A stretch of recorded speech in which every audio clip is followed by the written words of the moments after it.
easiest way to study abroad. Guys, you don't need to worry about finding information on studying abroad. AECC will provide all the information you need. AECC has been helping students from all around the world to realize their dreams of studying abroad and has industry partnerships and local know-how to help you get set up with things like banking, insurance, accommodation, and more.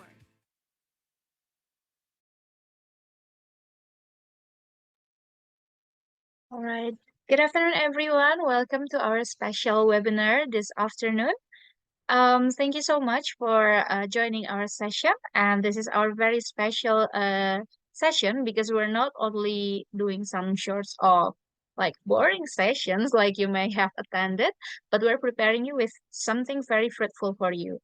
First thing first, we will give you some information about IELTS workshop, things that you will definitely need if you want to pursue a degree in another country, especially in English-speaking countries. And also, we will also give you a chance to get some very interesting information from a Chevening Awardee. And also, we will introduce you to our university partner, one of our best university partners in the UK, which is UWE Bristol. So, without further ado, please let me introduce you to all of our speakers today. But before that, please bear with me. I will introduce myself first. So, I am Winda. I am one of the counselors here at AECC Indonesia in Jakarta office. And I will be accompanying you this afternoon from 3 p.m. and we're supposed to complete the session at 5 p.m. So please bear with me for the next 2 hours. And for the first session, I will be accompanied by Zach MacDonald from the UWE Bristol, and he will be presenting about the IELTS workshop. So if you wish to know about the IELTS workshop, please stay tuned because he will be the one who will inform you all the things you might want to know about the IELTS. Hi, Zach. Hello. Hey, thank you so much. We will begin your session shortly, but please kindly let me introduce the other speakers for today as well.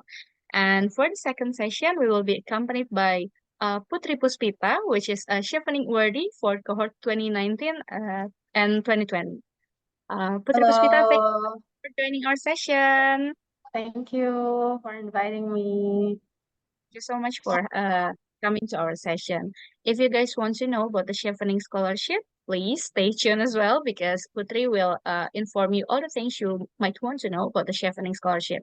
And last but not the least, we have Kak Trifty here from UWE Bristol. And of course, she'll introduce the amazing courses and all you want to know about UWE Bristol. Hi, Kak Trifty. Hello, Inda. Thank you for having us. Thank you for Okay. inviting UWE Bristol. Thank you so much for attending our session.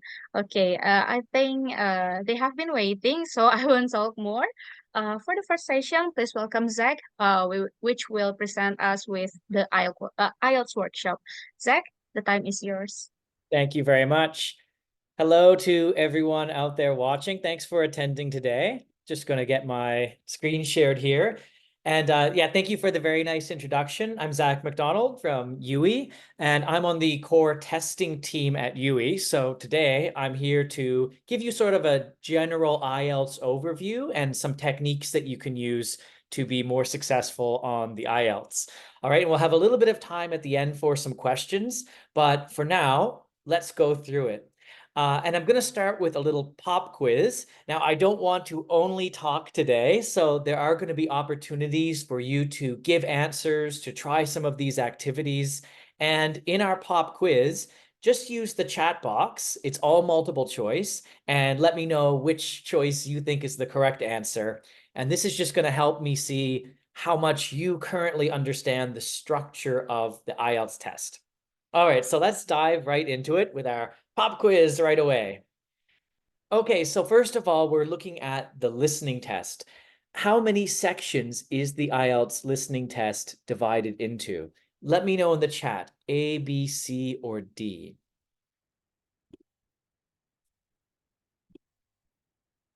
Don't be shy about being wrong. This is all just about learning. So let me know. A, 3, B, 4, C, 2, or D, it is not divided into sections? Just pop a letter into the chat to let me know what you think. Okay, Isia says B, Leah says B, Deka says 4, 3, okay, A, yep, B, B. Okay, so we're seeing different answers here, but a lot of B's, and that is correct. It is B. The IELTS listening is divided into 4 sections, and in a moment, we'll talk about what is in those sections and what we can expect. Yeah, good job, Isia. All right, next one is, how long is the IELTS listening test in total? What is the total time you have to complete that part of the test? So A, 50 minutes, B, 30 minutes, C, 60, or D, 40. Okay, we have another B here, 30 minutes. All right. Anyone else? Anyone agree or disagree?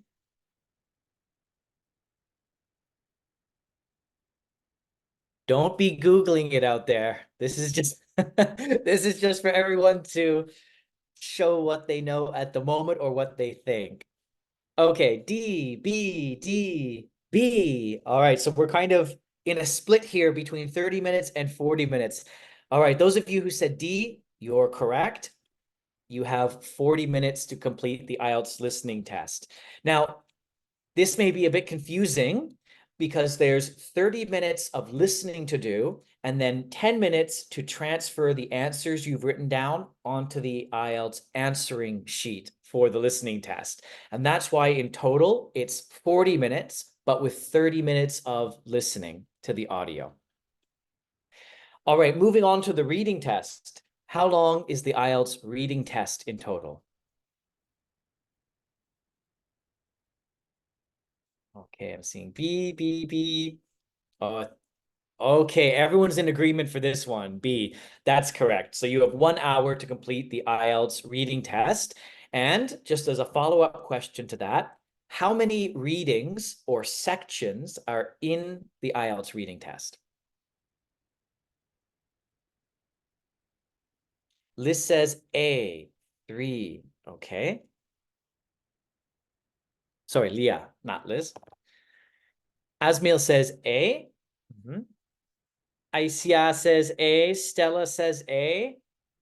All right, we have a consensus there. That is correct. So there are 3 reading passages or sections in the reading test.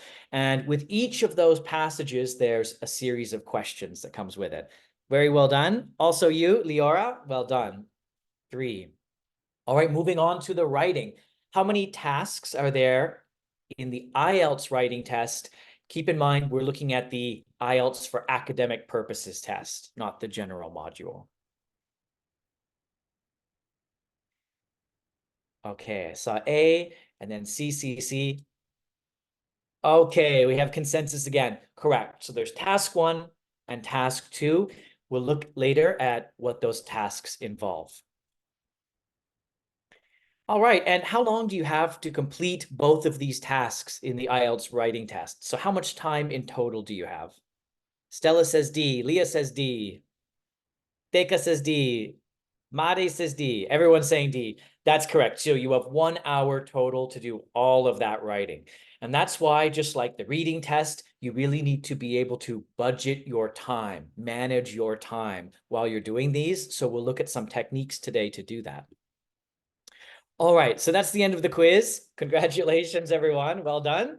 So it seems we all have a pretty good understanding of what the IELTS test looks like, but let's get a bit more into detail.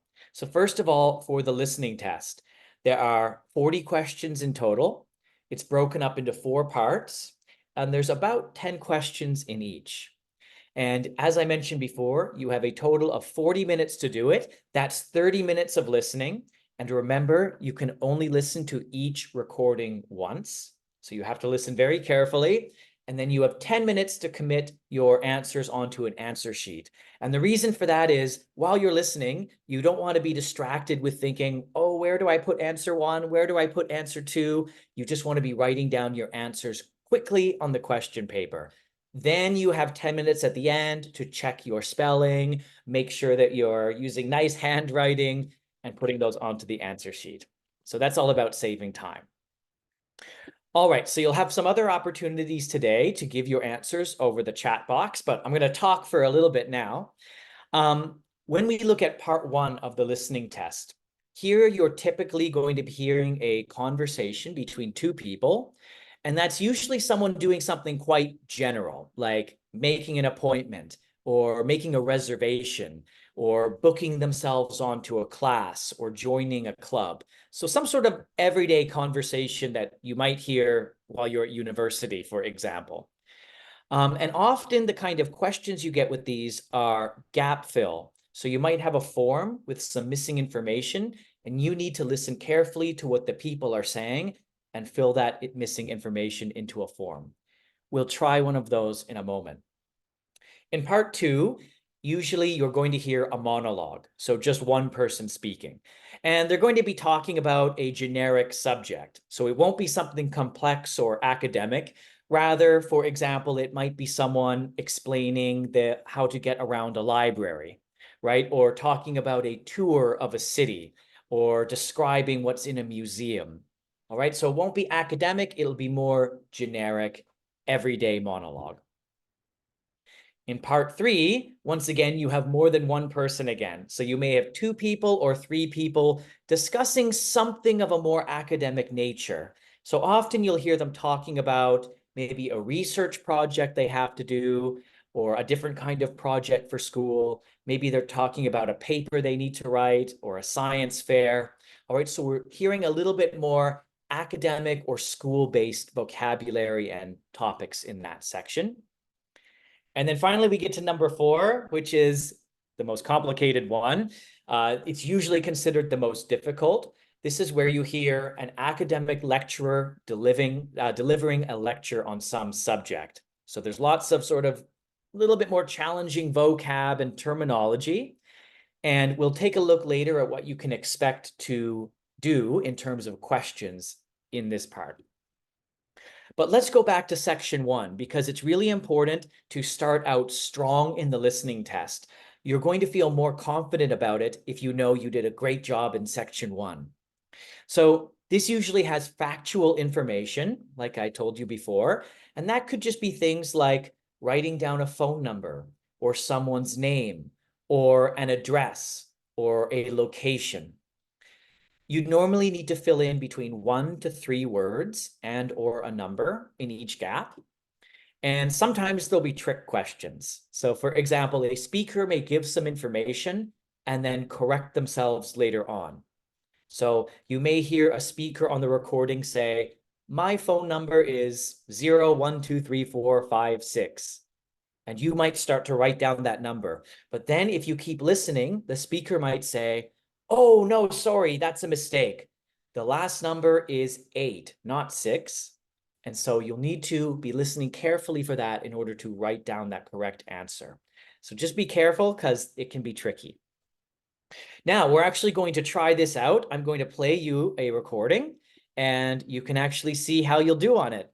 So this is a typical gap-filling exercise like you'd see on part 1 of the IELTS.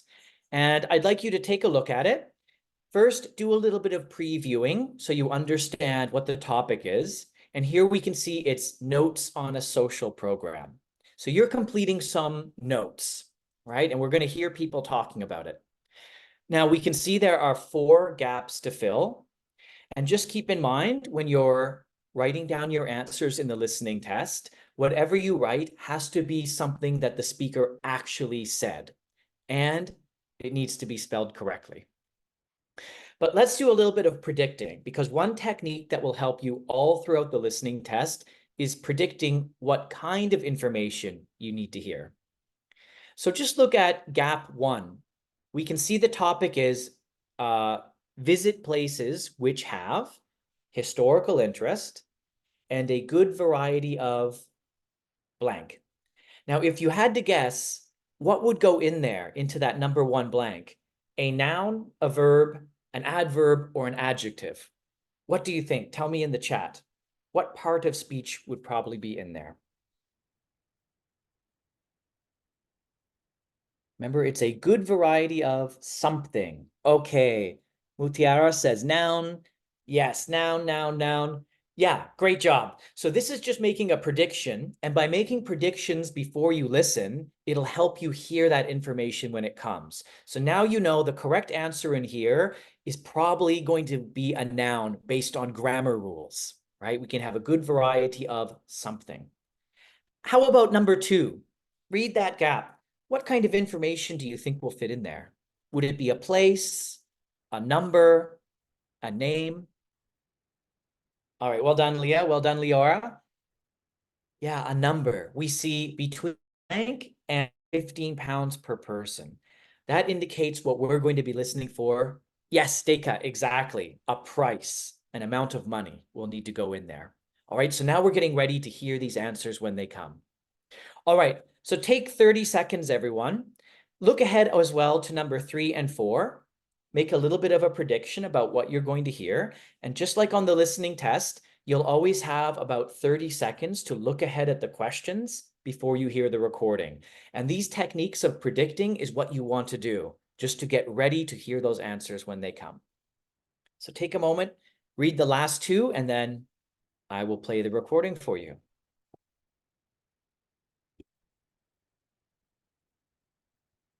All right. Give you a little bit less time. 5, 4, 3, 2, 1. Good morning. Good morning. How can I help you? I understand that the school organizes trips to different... Yes, we run 5 every month. 3 during weekends and 2 Wednesday afternoon trips. What sort of places? Well, obviously it varies, but always places of historical interest, and also which offer a variety of shopping because our students always ask about that. And then we go for ones where we know there are guided tours because this gives a good focus for the visit. Do you travel far? Well, we're lucky here, obviously, because we're able to say that all our visits are less than 3 hours drive. How much do they cost? Oh, again, it varies. Between 5 and 15 pounds a head, depending on distance. Uh-huh. Oh, and we do offer to arrange special trips if, there are more than 12 people. Oh, right. I'll keep that in mind. And what are the times normally? We try to keep it pretty fixed so that students get to know the pattern. We leave at 8:30 a.m. and return at 6 p.m. We figure it's best to keep the day fairly short. Oh, yes. And how do we reserve a place? You sign your name on the notice board. Do you know where it is? Uh-huh. I saw it this morning. And we do ask that you sign up 3 days in advance, so we know we've got enough people interested to run it, and we can cancel if necessary, with full refund, of course. That's fine. Thanks. Okay, that's it. Let's check what you wrote down for your answers. So number 1, it has a good variety of what? Leah says shoppings. Raiden says shopping. Mutiara says shoppings. Okay, we've seen lots of shopping. That's correct. So the answer for number 1 is shopping. Just a note, no S on the end of it in this case, just shopping. And it is important to have the correct spelling. Otherwise, you won't get the point. On the listening and reading tests, either you get a point or you don't. Okay, so there's no half point to get. So you need to have the correct spelling. So shopping without the S. Well done, everyone, to get that. Okay, cost. What is the cost between what and 15 pounds? 5, 5, 5. Okay, seeing lots of different ones here. 5 pounds, 5 pounds. Everyone's correct. Very well done, everyone. Now, there's some different ways you can write this, right? Because you might not be comfortable trying to write that squiggly little symbol for pounds. So one thing you could write is the symbol plus the number 5, right? Just like we see for 15 pounds. Or you could write the word 5 pounds, the number plus that. Or you can write both words, such as 5 pounds. All of those in this case would be acceptable, as long as you're giving the answer and you have the correct spelling. All right, excellent, everyone. So for the time, what time is the departure? Everyone was really ready to type it. Okay, correct. 8:30 a.m. All right. And just to be on the safe side, you would want to write the a.m. there because you can see below that the return, they mention 6 p.m. All right. So just to be safe and make sure you have the right answer in there, include the a.m. And lastly, to reserve a seat, how far in advance? We know that this must be some amount of time. Bingo, 3 days. That's correct. All right. Very well done, everyone. That's correct. So if you were sitting down to the IELTS listening test right now, you could feel confident that you just got the first 4 questions correct. All right. And then you'd be moving on to the rest in part 1. All right. But just because of time, we're not going to do all of part 1 here, but we're going to skip ahead and look at some other question types that you might see. And a big one is multiple choice. So in multiple choice, we all know what that looks like. You choose one correct answer. Something to remember, though, is that just because you hear a word doesn't mean that that's the right answer. Oftentimes, to trick us, you'll hear the speaker talking about all of the options, but we need to be listening out for their exact meaning because only one of the options will be correct and the other 2, of course, will be incorrect. Remember, too, all throughout the listening test and the reading test, that the answers in the audio are usually paraphrases or synonyms of what you see on your question sheet. So the speaker may not be using all the same words that you see on your paper. So we're listening out for meaning, not only the exact keywords. And just as a hint, you're allowed to write on your question paper. So feel free to underline keywords, circle words, write notes for yourself, anything that you need to help you when you start listening. So let's try a multiple choice question. All right. I'm just going to give you about 15 seconds to read the question on the screen. This will be very fast, and then we'll play it and figure out why that one is the correct answer.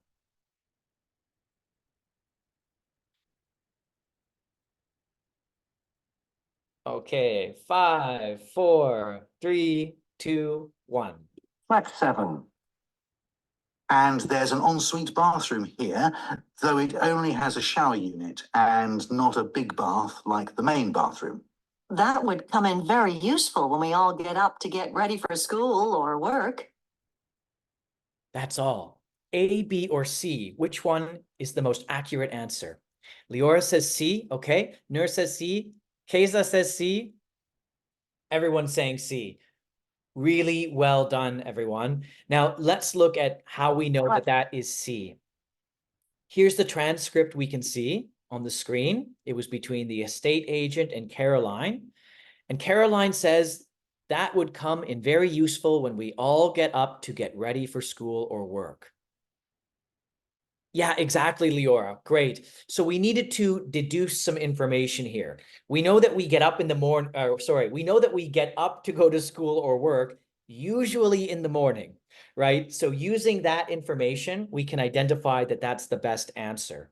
Now we can notice the estate agent did use the term shower unit. They did talk about there being a bath, right? And that was to try to trick us and make us think just because we hear that keyword, that must be the answer. But by listening carefully to the meaning of what they're saying, we can identify C, right? So that's an example of what you may encounter in a multiple choice question. Fact 7. All right, and before we move on from listening, just some tips for summary completion. Now, this is usually what you'll find in part 4 of the listening test, the most difficult part. Read the questions carefully so that you can understand what information you're listening for. The questions will, of course, give some indication of what you'll be hearing in the recording. Remember, as usual, that the questions are often paraphrased, so they have the same meaning you'll hear in the recording, but they may use different words and a different word order. And of course, look at the gaps and try to predict what might fill them. Now, because of time, we're not going to listen all the way through this because this is quite a long recording, but this is what a summary completion looks like. It's a lot of text, and you need to fill in that missing information by understanding what the lecturer is saying in their lecture. Really important thing here is just remembering to follow along. So the order of the questions in the listening test are the same order that the lecturer is going to give the answers. And that's the same all throughout the listening test. So for example, they won't give the answer for number 5 before number 1. The answers will always come in the same order you see here. Question 1, 2, 3, 4, and so on. So what's really important is keeping track of what part of the lecture the lecturer is in, right? So that you're always looking at the right part of the text, and that will help you hear the answers when they come. All right, so we kind of see what to expect on the listening test a bit now. Let's turn over to the reading test. As I mentioned before, 60 minutes, as you know, 3 reading passages, 40 questions in total, and each reading passage is about 700 to 800 words long. As you can imagine, though, you don't have time in 1 hour to read for detail all of those reading passages. So we need some techniques to find answers quickly in the text, and that's what we'll talk about today. So some important sub-skills to do better on the reading test. First is previewing. Look at the title, look at any headings that they've given in the text, and just get an idea of what the text is about, the subject. Once you do that, try predicting what some of the content will be about. So if you know a little bit about that topic, try to get a feeling for what they're going to be writing about, all right, in that passage. Also, look at the structure. Just get a feeling for how many paragraphs it's divided into, because you may get questions about certain paragraphs later on.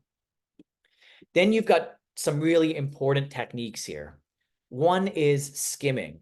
So skimming is where you get an understanding of the main idea of a paragraph, usually just by reading maybe the first 1 or 2 sentences.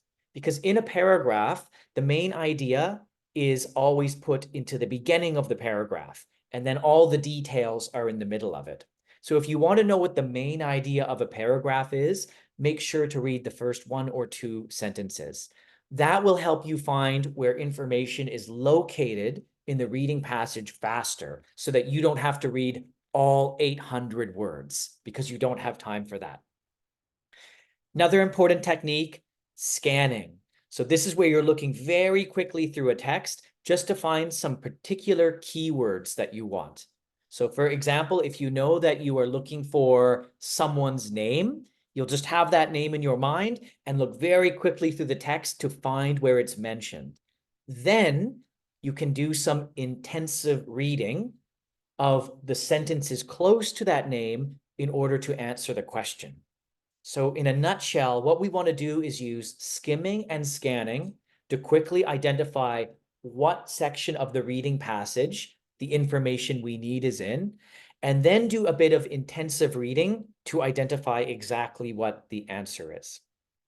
And remember, if you run into words that you don't know, you can't use a dictionary, you can't use your phone while you're doing the IELTS test. So if you don't know some of the words, don't panic.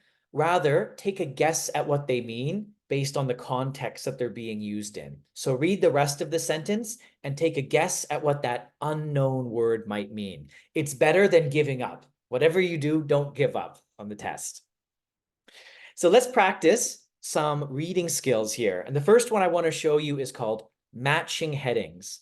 So this is where you need to match some different possible descriptions of paragraphs to the correct paragraph in the reading passage. And I'll show you what that means so that it makes sense for you. So here's an example. We have one paragraph from a reading passage, and down below, it's multiple choice. There are 4 possible headings which best match the paragraph. We want to choose which one best matches the meaning of this paragraph or the main idea within it. So take a moment to read that, everyone, and then let me know in the chat box, A, B, C, or D, which heading most accurately describes the main idea of this paragraph. Remember, you don't have to read everything. Just skim for the main ideas by looking at the first one or two sentences.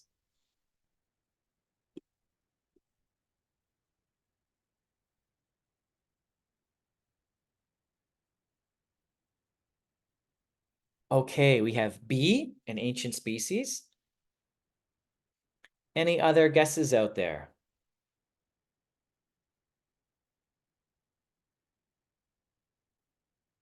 Okay, Raiden says C. Leora, B. Nur, C. Okay, so we're having a little bit of a conflict between B and C. Okay, so everyone, the answer is, Deka says B. Okay, we'll do a little drum roll here. The answer is B in this case. All right, and I'll explain why it is B. So remember, we're looking for the most accurate heading. And if we read that first sentence, the topic sentence that shows us the idea of the paragraph, it says horses have been racing across the landscape for around 55 million years, much longer than our own species has existed. Well, 55 million years means it's a very old species. In fact, it's an ancient species. And that's what they are emphasizing in this sentence. That's how we know that B, an ancient species, is the main idea of this paragraph. Now, those of you who said C, I understand why.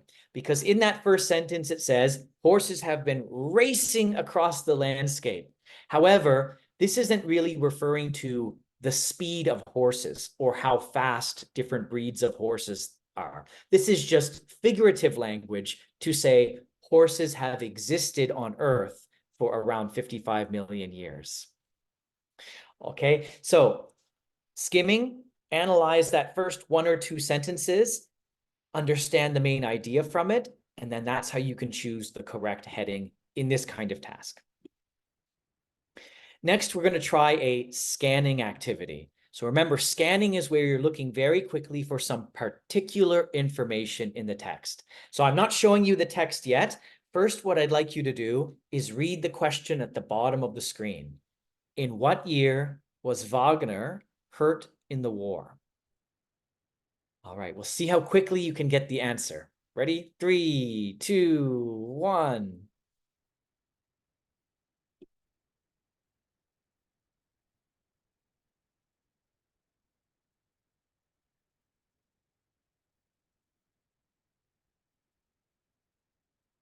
Whoa, very fast, everyone. Everyone's saying 1915. Okay, fantastic. That's correct. 1915 is the year he was hurt in the war. Now, if we don't know about scanning, what might happen is you might read all of this text and it will take you a minute or two, which is too much time to waste sometimes on the reading test. But by scanning, yeah, exactly, Lior, it would be way too long. So I think all of you were very fast. So I know that what you did here was you quickly scanned for the different years. You see 1912, 1914, 1915. And then with some quick intensive reading, just reading the sentences, we can see a synonym here. Injured in 1915. That matches the question. When was he hurt in the war?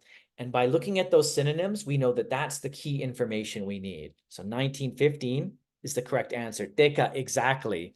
Hurt and injured. So remember, scanning, also reading intensively a little bit to understand the sentence, and then thinking about synonyms and paraphrase as well. So that's sort of the key to finding answers quickly. Very well done, everyone. Let's try another type, sentence completion. So this is where you need to simply complete a sentence with some missing information using between 1 to 3 words. And sometimes the instructions may say 1 to 2 words. All right, and that sentence could be in a chart, it could be a list, or it could just be written right there on the test paper. So here's an example. We have the reading passage, and we have a table below it, and then we have number 1 is the question for us. That's the gap that we need to fill in. So take a look and see if you can find the answer.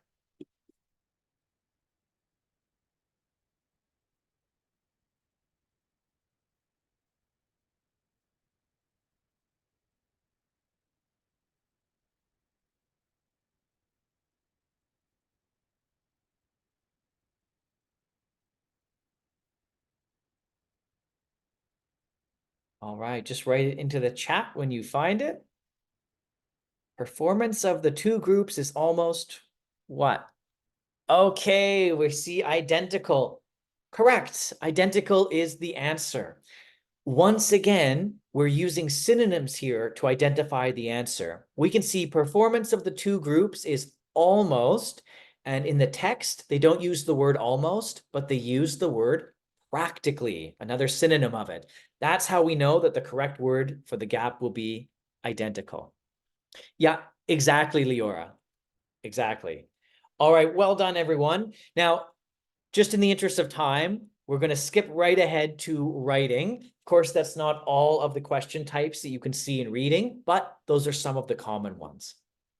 Now, there are general modules and academic modules for the IELTS writing test, but if you're planning to go on to higher education, like studying in the UK or coming to UWE Bristol, you're going to be taking the academic IELTS test.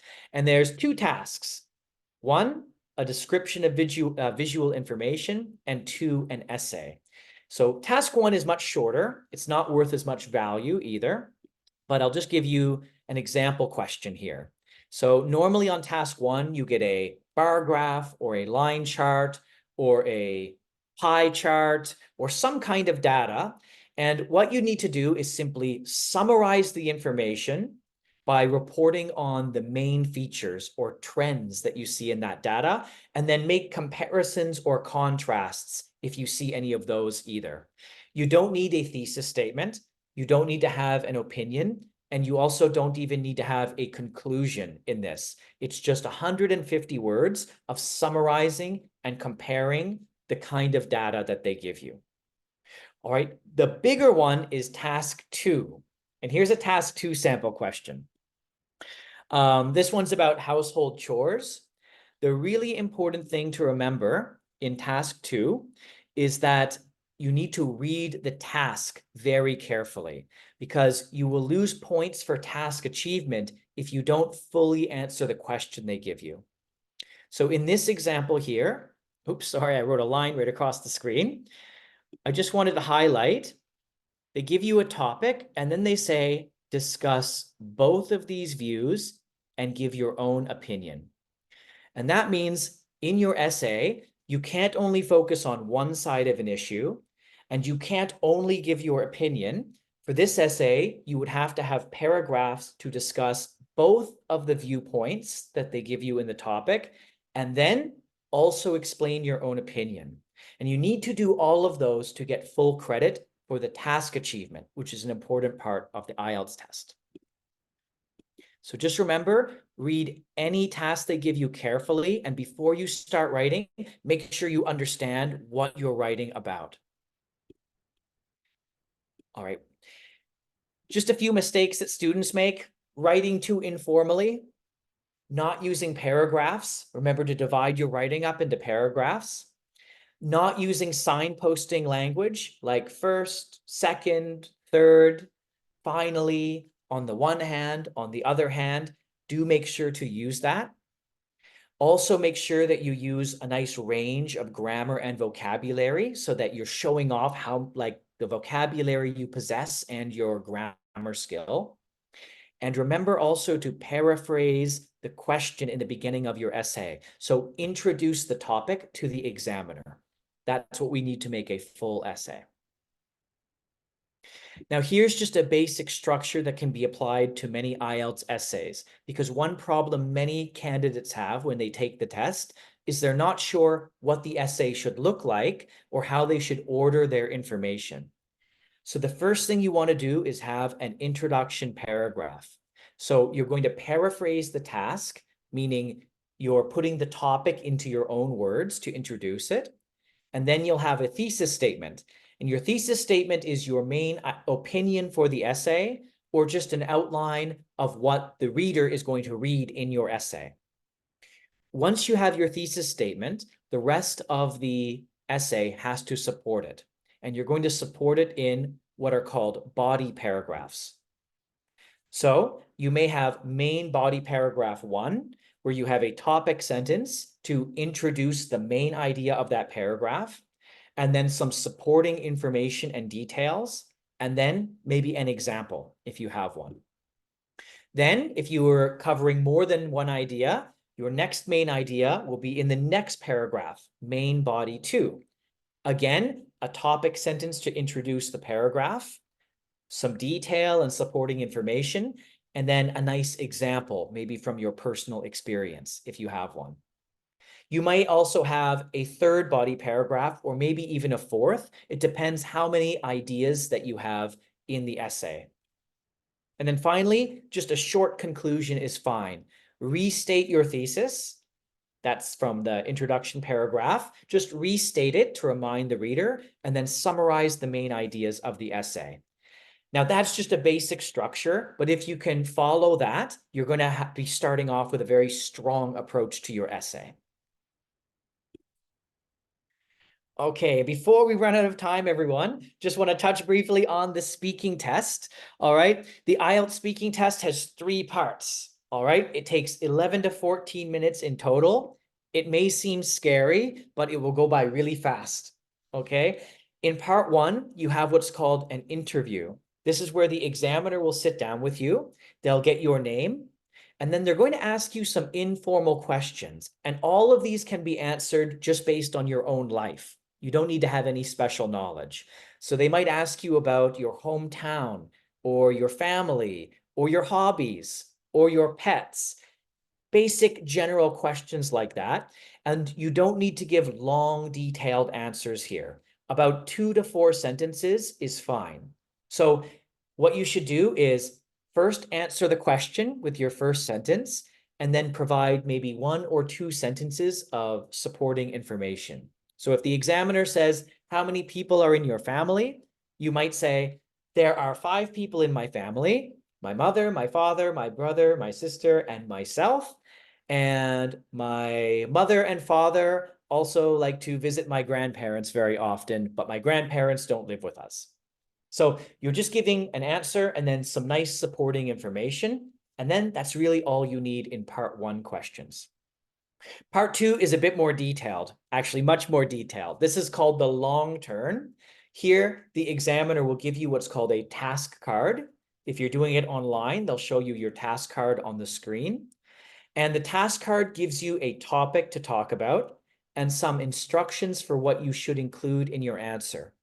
You're allowed to write notes in part 2, so you can have a pen and some note paper. And then you have 1 minute to prepare your answer. And that's when you can write down quick notes to sort of structure your answer. After that, you have a maximum of 2 minutes to give your answer. And if you're still talking at the end of 2 minutes, the examiner will just say, stop, please. Okay, so what you're trying to do here is give as much detail as possible. And this gives the examiner a nice long time to listen to you and hear you speak. And then finally, you have the discussion. So after part 2, the examiner will be using that same topic that you just talked about, and they'll be asking you some more in-depth questions about it. And usually these are questions that are getting your opinion on various topics or various issues. And what you want to do here is give a longer answer than in part 1. So maybe giving a paragraph as an answer. And so you want to give your opinions on issues, maybe do some comparing and contrasting, and make sure that you have a nice detailed answer for each. That's what the examiner is looking for. And after that, suddenly the examiner will say, that's the last question. The speaking test is over. All right, so that's a bit of an overview.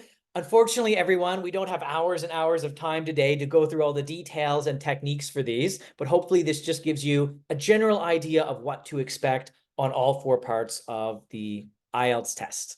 All right, so we'll wrap it up there. Thank you very much. And I think we just have time for a quick Q&A. So if you have any questions, maybe send them off into the chat box, or you can unmute your mic and ask me. Thank you so much for the fruitful session, Zach. I think it's very useful for those who wants to take the IELTS test. Okay, so we already have first question from Mauludin Sebandar. Sure. Okay.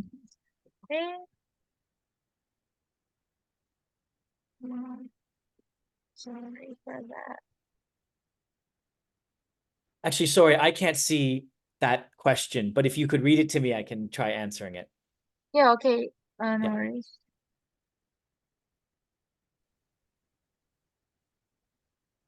Hello. Oh, hello. Hello. Hi, we can Hi. hear you. Okay. Thank you for. Thank you. I want to ask you about something. Sure. Sorry before because my English is not very good. No worries. That's okay. Practice makes Okay. perfect. Hello. Yes, you can continue, please. Okay. Now I study hard about the IELTS, but my problem or difficult to understand when in listening for me. Mhm. Maybe you can give me any suggestion, please. Thank you. About how to practice, right? Yes. Okay, so I'm going to put into the chat box a good resource for this that you can use online. It's called miniielts.com.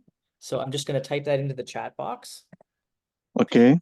So miniielts.com has various practice activities for IELTS listening and also IELTS reading, so the receptive activities. And what you can do with the listening is there'll be audio recordings, kind of like I played today, and there'll be IELTS style questions alongside them. And then you can try answering them as you listen. And then you can also check your answers. So the site will tell you what you got right or wrong. So that's a great little activity where you can choose your topic as well. You can choose what kind of listening you want to do. So it's quite fun. It can be interesting. You can learn something from it. And if you do enough of those, gradually your skills will keep improving. But besides that, everyone, just to improve your listening in general, going to something like Netflix, watching English language movies, I suggest turning on the English subtitles on the bottom so you can follow along reading as you listen. That way you'll start getting used to hearing and understanding the words if you're reading at the right time. Movies, TV shows. If you like watching movies and TV shows in general, try watching them in English, but not with your own native language subtitles, but English subtitles on the bottom and following along. And doing that a little bit every day or a bit every week, that will gradually help you get your ear will improve for English language. You'll get more used to it. All right. So that and miniielts.com is a really fun little site. So I would recommend trying out the listening activities on that as well. Okay. Thanks for your Okay. I question. see. Thank you for your suggestion. You're welcome. Okay, so do we have another question? Feel free untuk ngetik di chat box, or if you want to ask Zach directly, please kindly raise your hand so I can allow you to talk and you can say your question directly. Come on, don't be shy. Zach is here to help you.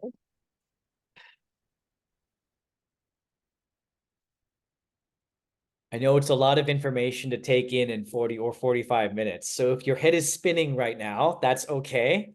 It's a big test.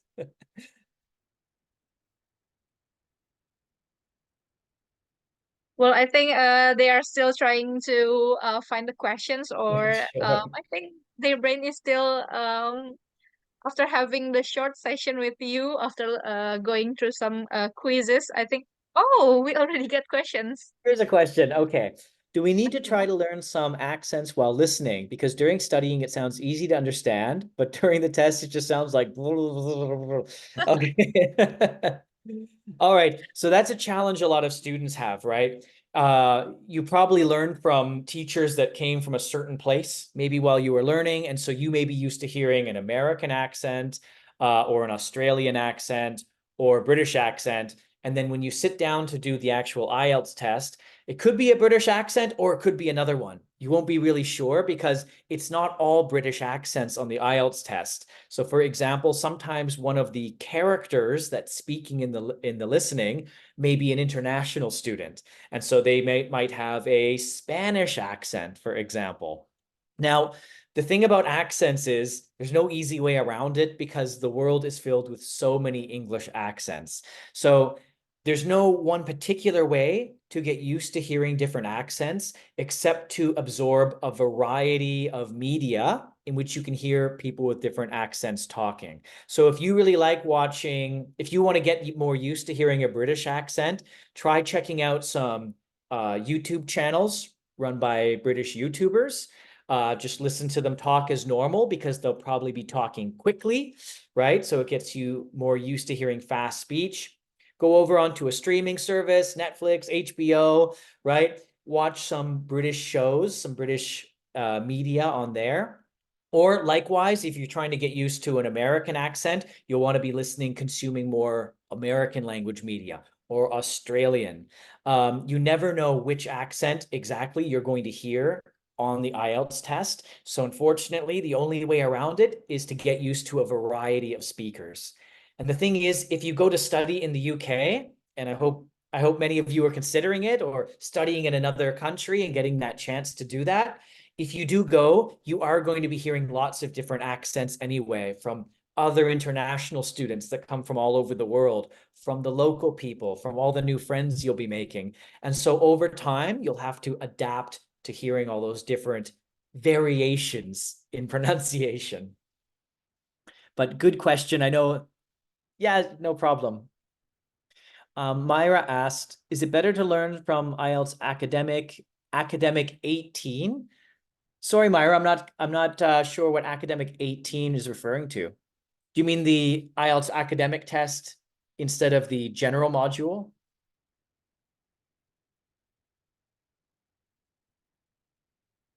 Okay, while you're thinking of that. Oh, the exercise book. Well, Myra, the thing is, there's so many different exercise books for the IELTS that I can't recommend any one particular book because there's just so many. There's also the Cambridge Mindset series, which is really good if you wanted to check that out. But I wish I had a library in my head of every single IELTS book, but there's just so many different publishers that are publishing help. Some of them come directly from Cambridge, others from different sources. So sorry, I can't give you a particular, say that one is better than the other. Monica, thanks for giving us a big picture of the IELTS test. Could you give us some tips on dealing with true, false, not given? Yeah. Okay. So I actually skipped over an exercise with true, false, and not given, and yes, no, not given, just in the interest of time. So true and false, let's just talk about how we divide these up, right? If something is true, there needs to be a statement in the reading passage that is for sure confirms the information in the question, right? So the statement in your question has to be confirmed by the reading passage. But keep in mind, that's usually going to be a paraphrase. So in the reading passage, it won't have the exact sentence that you see on the question sheet, but it will have a paraphrased information that matches it. So once again, we're reading for meaning, or in the listening test, we're listening for meaning. So in the listening test, we have to hear someone say something that directly matches it. For an answer to be false, on the other hand, there must be information that directly contrasts with the statement you see on the question paper. All right, so there must be information that goes against what you see on the paper or gives another kind of information. Now, not given is the tricky one because not given means there is not enough information in the reading passage in order to say it's true or false or yes or no. So that's when you're reading really carefully and you see they don't give any information that would help you determine whether something is true or false. And that's when it's not given. And a mistake that students make sometimes is there's no information and the answer should be not given, but they think the answer is false because they see a statement and they see no information about that in the reading and they think this is false. That's incorrect. It's only false if there is information in the passage or what the speakers say that goes against what you see on your paper. All right. So just keep that in mind when you're practicing, because you're right. It is really tricky. And I completely agree. I think it's one of the trickiest parts, especially on the reading test. Raiden says, what are you suggesting to do for speaking practice so we can speak fluently? So this is challenging if you don't have time or you can't go to a regular class with a tutor and a teacher and you're just at home. One thing you can do, of course, is try to make international friends that you can speak to, like Facebook Messenger, make a phone call to them or something like that. If you're just trying to practice for the test, right? It's not always possible to have a conversation partner, but some tips I have for practicing for the speaking test on the IELTS. First one is when you look up some practice questions on the internet, there's lots of ways you can find part 1, part 2, and part 3 IELTS sample questions. So that's not the issue. But don't feel like when you're practicing, you need to immediately give your answer. One thing you can do is start slow. So start by writing your answers out in full and then practice speaking them. All right. Then start setting time limits for yourself. So if you take a speaking part 2 long-term question, maybe you can take 5 minutes at first to think about your answer before you try speaking it.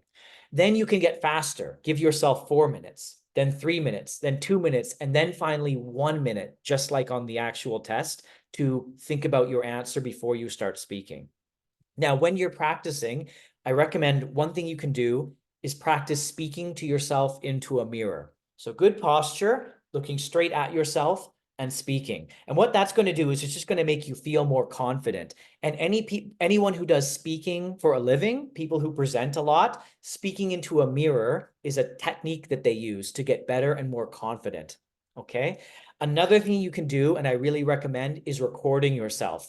Just take your phone, use the voice recorder function or the camera, and record yourself speaking, then listen back to it and try picking out areas where you might be making mistakes, either in grammar or your pronunciation, or look at where you could have improved. And this is something that's very hard to do when you don't have a recording, because while you're speaking, you're not thinking about the mistakes you're making, and you'll forget about those mistakes when you finish. So do record yourself. I know we don't like hearing our own voice. Sometimes we don't like doing it, but it is really critical to hear where you need to improve. And one more thing is try to find a study buddy, maybe someone else who's learning English or studying for the IELTS, and role play. One of you is the examiner and one of you is the examinee. All right. So you're asking questions and actually pretending to do a speaking test and then switch. And gradually, this will get you more and more confident in answering the kind of questions you see on the IELTS. And you also have a friend who can give you some constructive criticism. So they may say, oh, you know what? I think your answer should have been longer. That one was just too short. Or I think you might have mispronounced this word. All right. So they can help you gradually get better. And it makes it more fun too. All right. So thanks for your question, Radin. That's just some of my suggestions for preparing. And Okay. Honey, do we have time for one more? Winda? Pretty sure your time. No, I don't want to take everyone's time. I'll just answer one more because I actually do have to run after this. Yes. Honey says, I have a struggle with writing. Do you have any suggestions for how to practice and correct the writing, especially the grammar? Okay, yeah, writing is definitely a tricky one. And I understand it's hard to correct our grammar when we don't have someone to make those corrections for us, right? The thing about grammar is if you're doing your very best with the grammar, you do need someone who has a higher level of ability than you with writing to go back through and make notes for it. So Hani, if you have any friend or family member who is just currently at a higher level of proficiency than you in English, right? Do some peer review with them, meaning you can write something, have them review it, but then return the favor. Have them write something and you review it. Even if they have a higher level of ability than you might still be able to find some spelling mistakes or punctuation mistakes. And that means that you're both getting something out of it. You're both helping each other. Another thing you could do is, I'm going to say AI here. So just remember, never use AI for a school assignment. Okay, never submit in school or anywhere else something written by AI, because you'll get caught for plagiarism. But if you have a certain essay topic, right? Let's say you can take some topic ideas for IELTS Task 2. You can actually put those with instructions into ChatGPT, and it will give you an answer. And you would never want to take that for schoolwork. However, you can usually ChatGPT is going to have perfect grammar, perfect punctuation, and perfect spelling because it's a computer system, right? Take that and use that as a model. And if you do that a lot and keep reading it, it will start to familiarize you more with good grammar structure. And you may also realize while you're doing that where you have a habit of making mistakes, because everyone is good at some points of grammar and spelling, but everyone also has certain habits that they do continually where they get things wrong. And I know this because when I assess papers for the test, when I'm reading students' essays, I consistently find areas where they make the same kind of mistake again and again. And if they're just able to learn that that's a mistake by looking at good models, then they can fix it for themselves. And that way, you're not fixing a one-time problem, you're fixing a problem that you always have with your writing. Okay, so find good models, review them thoroughly, and get a better sense of where your own grammar mistakes are lying through that. Okay, so hopefully that answers your question, Hani. Yes, I think we have answered the questions. Because Zach has, unfortunately, he has to leave, so I think we have to cut the IELTS session here. Thank you so much, Zach, for all the fruitful tips and all the information regarding IELTS. I believe that everything that you have informed us before and every tips will be very useful for those who wants to take the IELTS test. Once again, thank you so much. My pleasure. Yeah, it means a lot. All right, thank you for inviting me. Thanks, everyone. Good luck on the IELTS when you eventually take it, and good luck with your studying. All right, bye. Bye-bye. Okay. Now, as we have completed the first part of this webinar, let me switch to bahasa karena untuk sesi selanjutnya kita akan menggunakan bahasa Indonesia supaya lebih enak aja nih buat kita ngobrolnya. Nah, tadi kan kita udah ke IELTS workshop. Saya yakin di sini juga pasti teman-teman semua nggak sabar untuk sesi selanjutnya, yaitu ngobrol-ngobrol sama Chevening Awardee, salah satu beasiswa paling prestisius di dunia. Oke, biar nggak usah lama-lama, saya langsung aja ke Kak Putri. Silakan, Kak. Kalau aku izin share screen kali ya. Silakan. Nah, udah kelihatan kah? Oke, first of all, thank you ya Mbak Winda, Mbak Trifty udah di-invite di sharing sessions ini. Jadi memang kesempatan di sini aku pengen, mungkin belum banyak yang tahu atau mungkin most of you udah tahu, mungkin aku pengen nge-refresh lagi nih sebenarnya apa sih chevening, gimana sih cara kalian nge-apply chevening, apa aja sih yang harus di-prepare dan apa sih step-stepnya, mungkin nanti kita bisa bahas di sini. Kalau ada yang mau tanyain, casual aja, feel free aja langsung ditanyain. Mungkin before, layar aku kelihatan jelas kan ya, nggak ketutup ya? Jelas kok. Sip. Jadi aku Putri Puspita, biasa dipanggil Putri. Aku Chevening Scholar tahun cohort 2019-2020, di mana sekarang aku adalah partnership di Indosat. Dan kalau misalkan ada teman-teman yang mau nge-follow IG aku, bisa langsung aja ngeklik di Put Puspita. Mungkin nanti after the sessions masih ada yang mau ditanyain, feel free aja langsung bisa kayak private message ke aku gitu ya. Oke, jadi first of all, apa sih chevening itu? Jadi chevening adalah sebuah beasiswa yang memang fully funded dari UK government, di mana memang si program ini dikhususkan untuk global leaders gitu. Jadi memang tujuan dari beasiswa ini adalah mencari potensi-potensi global leaders nih. Jadi kalau kalian ngerasa kalian punya potensi untuk menjadi pemimpin atau ngerasa suka menjadi penggerak gitu. Nah, ini adalah beasiswa yang tepat banget untuk kalian, di mana Chevening ini nge-cover full funding 1 year master degree. Nanti aku ada slide kira-kira benefit apa aja sih yang akan dikasih, dan mungkin nanti later ya. Nah, enaknya Chevening ini sebenarnya dia very straightforward beasiswa lah. Compared to other beasiswa, dia yang paling nggak ada hidden requirement gitu ya. Eligibility-nya juga jelas gitu. Kalau kalian yang mau nerusin S2, oke, Chevening ini untuk master degree, jadi belum bisa untuk yang S1. Jadi tentunya syaratnya kalian harus selesai dulu bachelor degree-nya, paling enggak punya IP equivalent to upper second class 2.1. Ini kalau nggak salah sih 3,1 3,2 ya Mbak Trifty atau Mbak Winda. Nah, itu harus, tapi itu depends juga nih, tergantung sama course apa yang kamu apply. Biasanya kalau kalau engineering suka agak sedikit lebih rendah, tapi kalau bisnis biasanya butuh yang lebih tinggi. Tapi itu benar-benar, makanya itu bisa dikonsult aja ke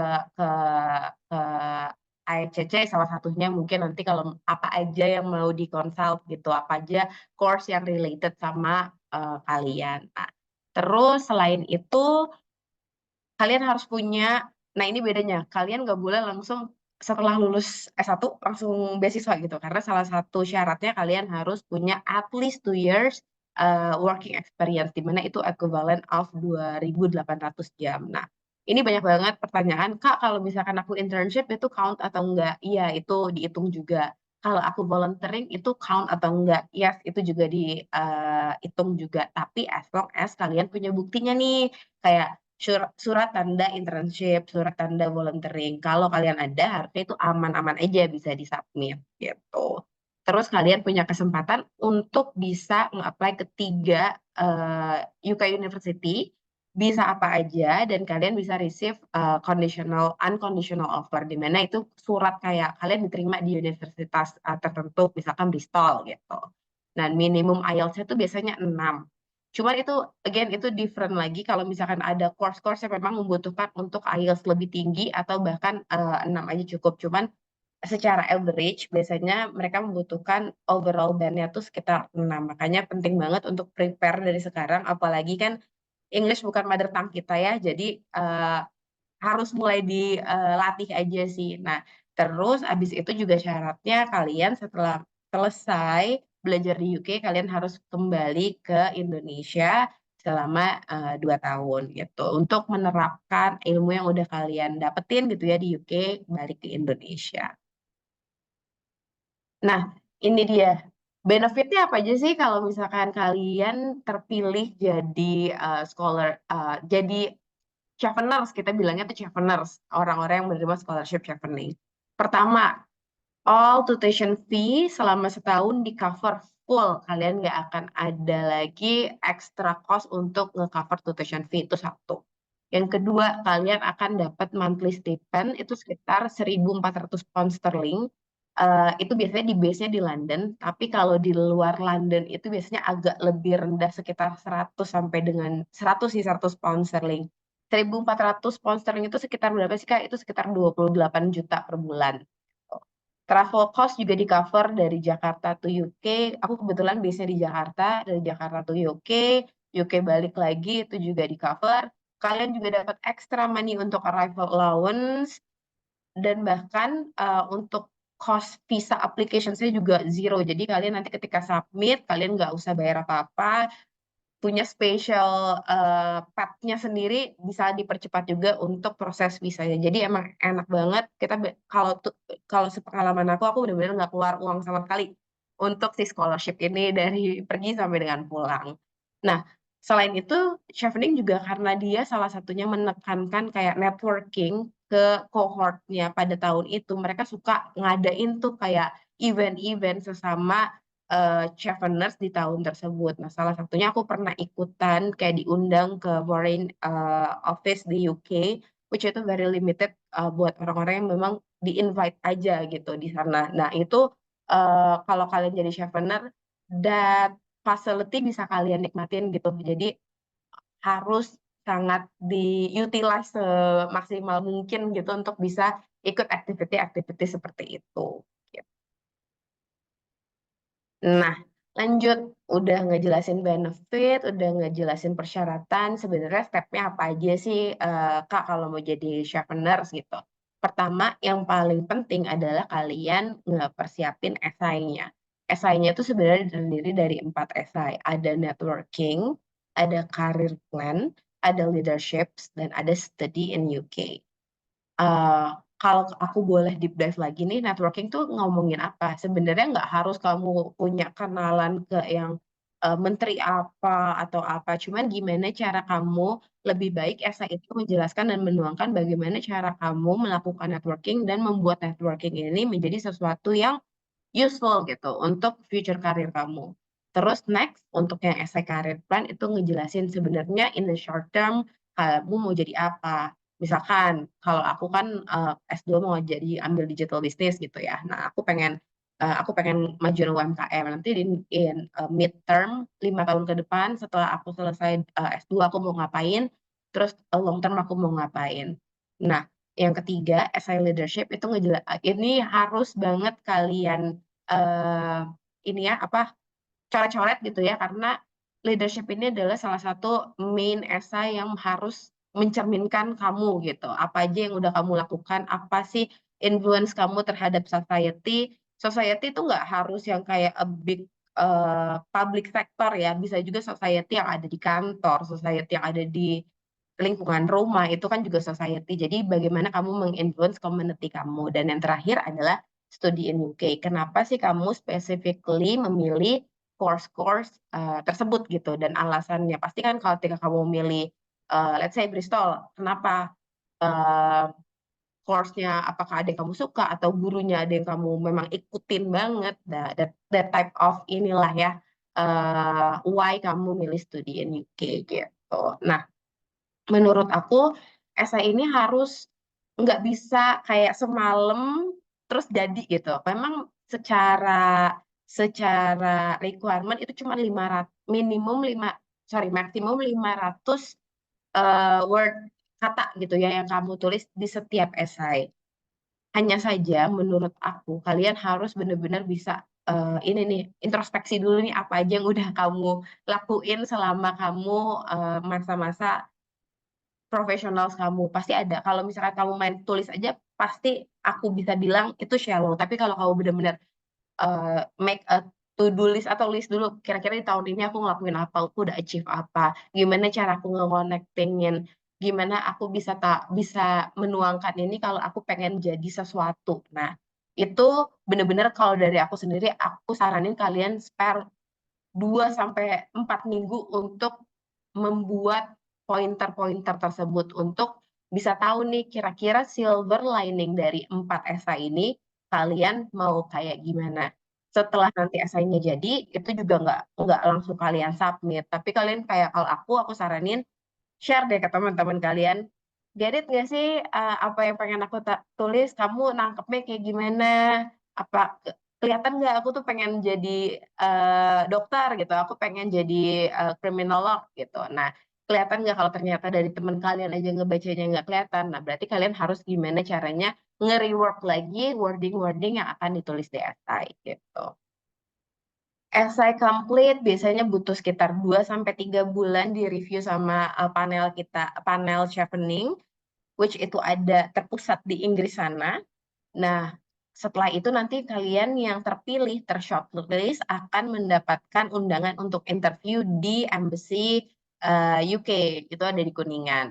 Nah, untuk orang-orang yang udah masuk interview, chance-nya untuk mendapatkan chevening itu sebenarnya udah lumayan gede. 1/4 atau sekitar 25%. Jadi kalian harus memanfaatkan waktu ini sebaik-baik mungkin untuk memberikan good impressions. Tipsnya sebenarnya banyak sih. Kalau dari angkatan aku ada yang tiba-tiba bawa blueprint gitu ya. Aku tuh mau gini loh, dia present ke panelisnya. Tapi kalau dari aku, it's very simple. I just saying kayak, I'm a huge fan of Harry Potter. That's why I'm going to UK to study. That simple, that starting the conversation sampai panelnya tuh cair gitu. Sebenarnya gimana caranya bisa mencairkan suasana itulah yang penting. Karena kan biasa tendensinya memang kalian tuh gugup dan nervous, which itu alami banget, nggak apa-apa. Nah, panel ini biasanya terdiri dari maksimum 4 orang 2 orang tuh biasanya expat, 2-nya lagi itu dari local, dari British Embassy sendiri, salah satunya mungkin dari university yang mau nge-sponsori kalian. Jadi mereka biasanya ada di panel tersebut gitu.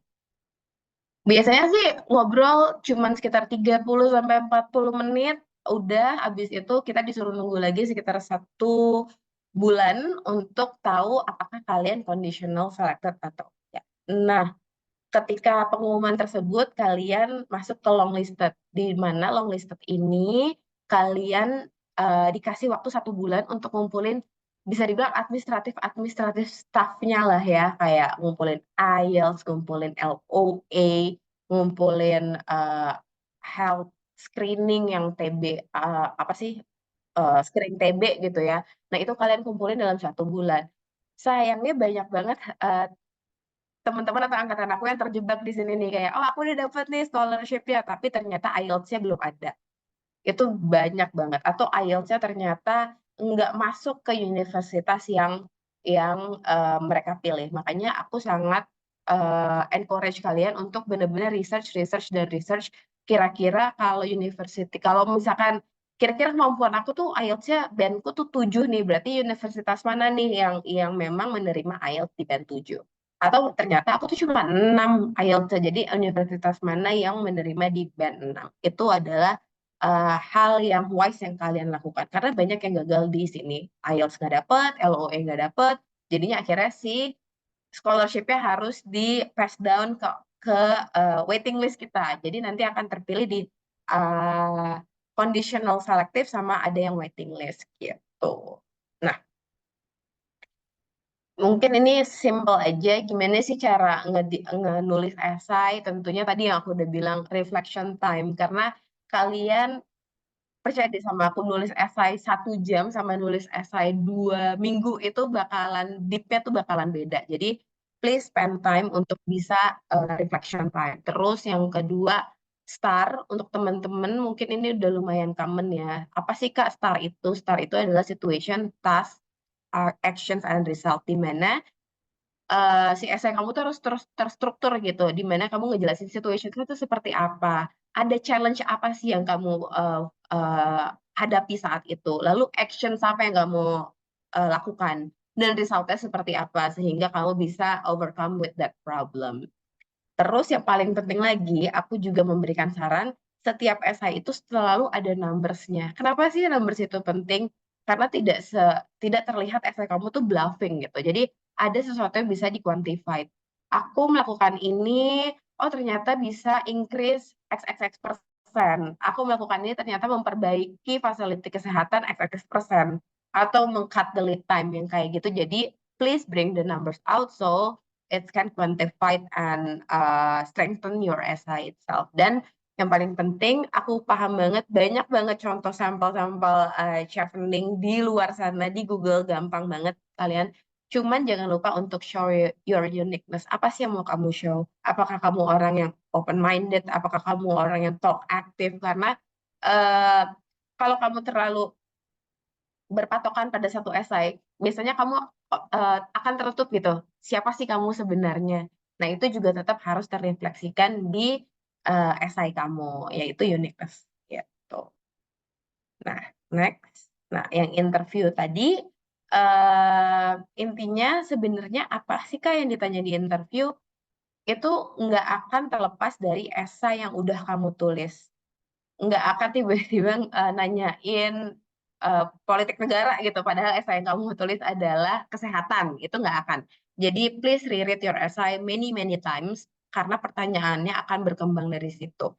Kenapa sih harus ada interview kalau pertanyaannya cuma relate essay doang? Karena mereka pengen tahu dan ngevalidate apakah kamu orang yang benar-benar menulis essay tersebut.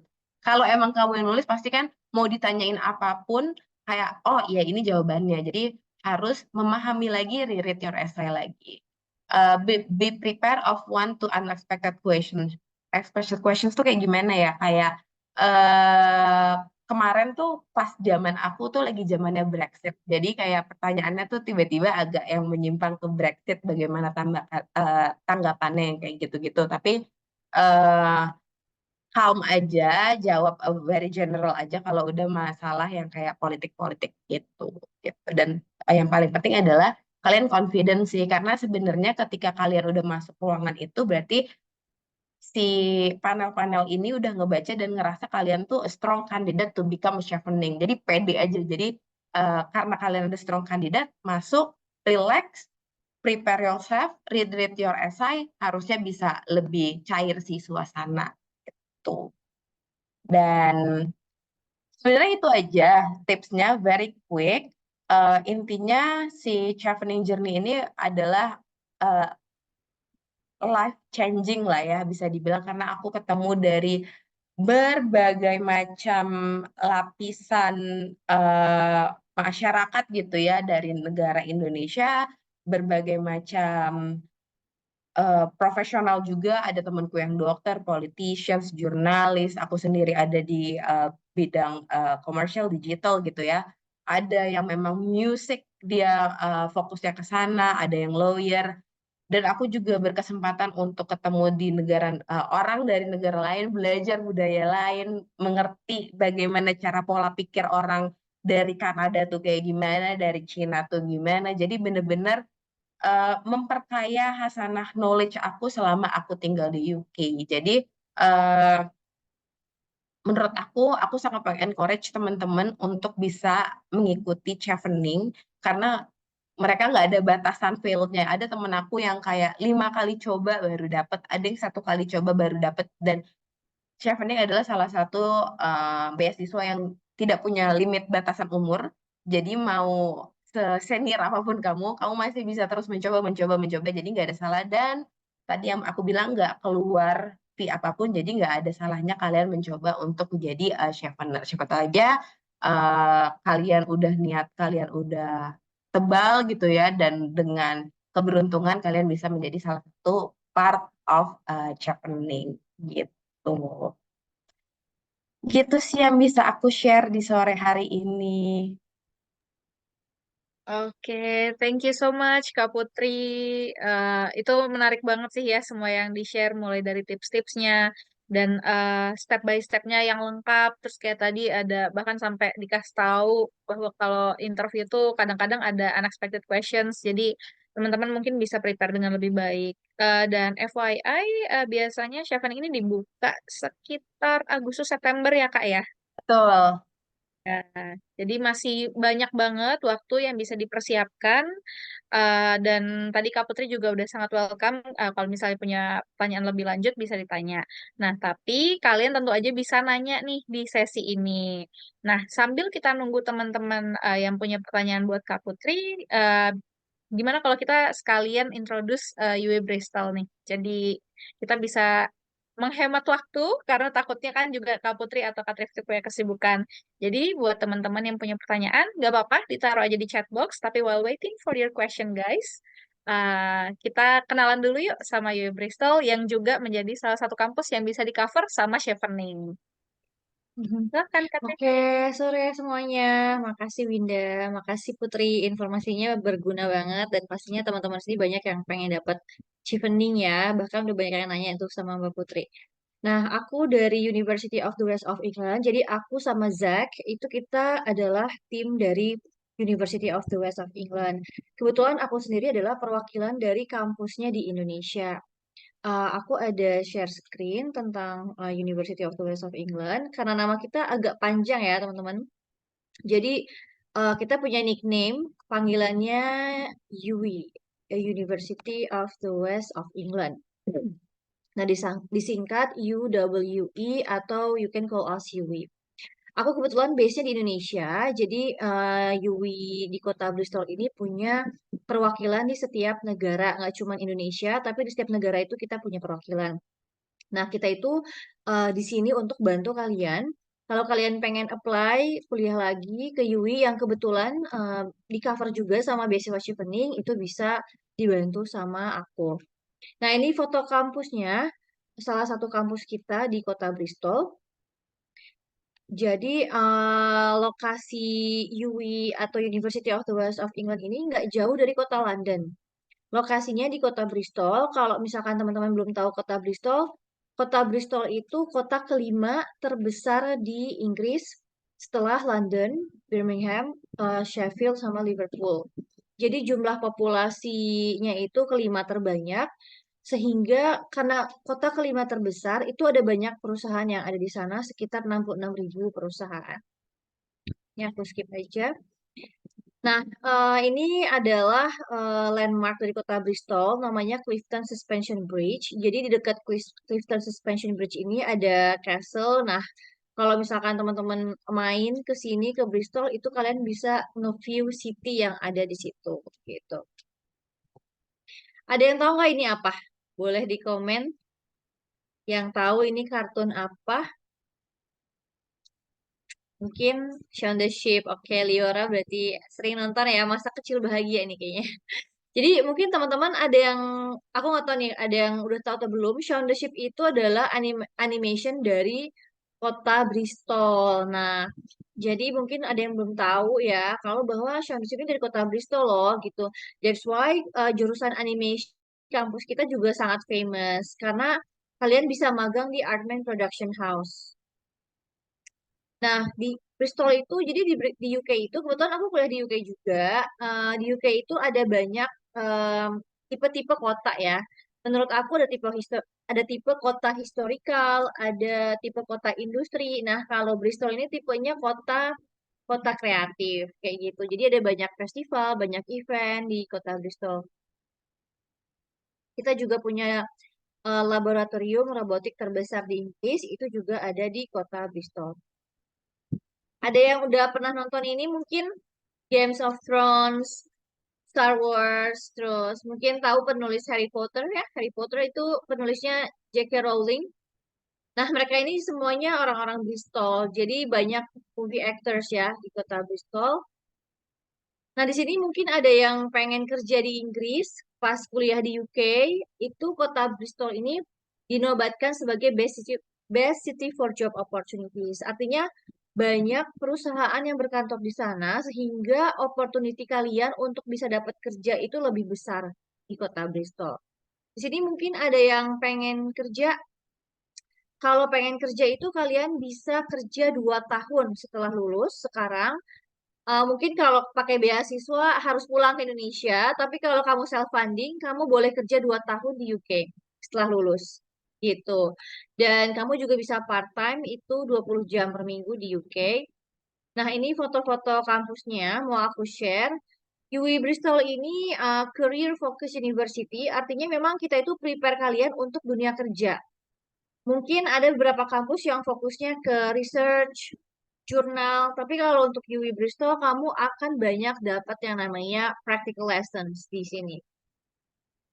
Nah, kita itu punya studentnya itu 37.000 orang, itu sangat besar ya untuk sebuah university.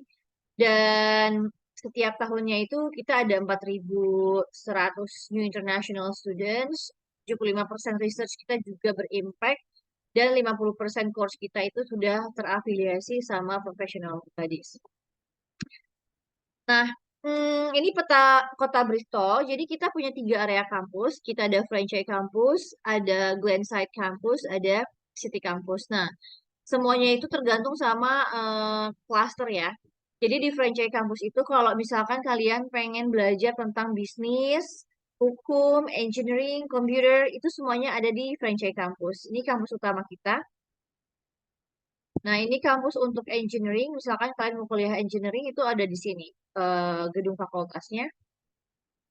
Terus ini City Campus. City Campus tuh kalau kalian belajar art, design, filmmaking, anything related to art and cultural industries, kalian akan belajar di City Campus. Kita punya beberapa area belajar. Nah, ini Glenside Campus. Glenside Campus itu untuk pelajaran terkait kesehatan. Nah, kamu akan kuliahnya di sini. Kalau mau apply Chevening juga nanti semuanya akan di-cover oleh Chevening biaya kuliah dari University of the West of England. Oke, ada college apa aja? College mungkin kalau di Indonesia lebih disebutnya tuh kayak fakultas ya. Terus schools mungkin di Indonesia kita sebutnya department. Jadi kita ada 3 colleges atau 3 fakultas di University of the West of England. Dan ada banyak departments, ada 10 schools gitu. Mungkin kalau aku pengen tahu juga di sini ada pengen jurusan apa sih kuliahnya, boleh dong di-share di chat box. Teman-teman di sini pengen kuliah apa sih sebenarnya? Komunikasi, Aisyah, oke. Terus yang lain mungkin boleh di-share pengen kuliah jurusan apa? Textile sama fashion design ada banget di kita. Environmental economics, okay, we have environmental economics. Administrasi publik, kita ada MBA di sini. Linguistik ada juga, English Literature. Linguistiknya lebih ke English ya di sini. TESOL, sayangnya kita belum ada untuk TESOL. Oke, aku udah tahu nih ternyata banyak ya. Engineering kita lengkap banget, Mauludin. Jadi engineering itu all about engineering, all types tentang engineering ada. Education, childhood kita ada, IT ada, information system ada. Oke, agribisnis kita adanya related sama environmental. Nanti kalau mau tahu lebih banyak bisa chat aku atau bisa chat AECC dan bisa visit website kita juga. Nah, ini beberapa jurusan-jurusan yang high ranking di UK. Jadi jurusan itu kan banyak banget ya. Jadi anything related to interior design itu peringkat kedua. Construction, filming, kita lagi buka full scholarship untuk jurusan filmmaking S2. Jadi sama kayak Chevening, kita apply semuanya 100%, tapi khusus S2 jurusan filmmaking. Terus ada architecture, ada paramedic science, aerospace engineering, itu peringkat ke-7, dan creative writing peringkat ke-9. Nah, di Indonesia, banyak banget anak Indonesia yang kuliah ke kita di bidang ini. Jadi setiap negara itu beda-beda ya. Bahkan di Malaysia itu banyak yang kuliah jurusan hukum, PUI, tapi hukum itu sedikit, karena hukumnya beda. Inggris dan Indonesia. Jadi dari Indonesia itu ada banyak kuliah di bidang bisnis, IT, computer, engineering, architecture, art design, animation, robotics, filming. Bisnis sendiri kita ada business management, accounting, finance, marketing, economics. Sebenarnya banyak banget jurusan kita, tapi karena slide-nya nggak bakal cukup dan waktunya juga terbatas, teman-teman bisa kepoin website kita. Ini beberapa jurusan yang ada di University of the West of England. Kebetulan karena ada aku sebagai perwakilan di Indonesia, jadi nanti kalau mau ada diskusi tinggal kontak AECC, terus nanti kita bisa set up Zoom meeting. Oke, ini professional bodies yang udah kerjasama dengan University of the West of England. Nah, ini jadi perusahaan yang ada di Bristol itu sekitar 66.000 perusahaan. Jadi ada banyak pilihannya buat kalian.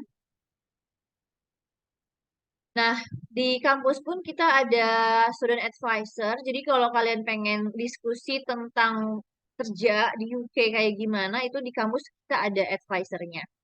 Gitu, ada advisornya, ada mock interview, ada career workshop juga. Oh iya, IELTS test di UWE Bristol itu gratis. Jadi kalau misalkan kalian tes IELTS di UWE langsung, dan itu online, itu free. Gitu. Mungkin bedanya kalau kalian tes di luar, kayak misalkan di British Council tuh bayar 3 jutaan, di tempat lain juga 3 jutaan, tapi kalau langsung di University of the West of England itu free. Nah, jadi kalau misalkan ada banyak perusahaan, kalian juga lebih banyak dapat opportunity untuk kerja.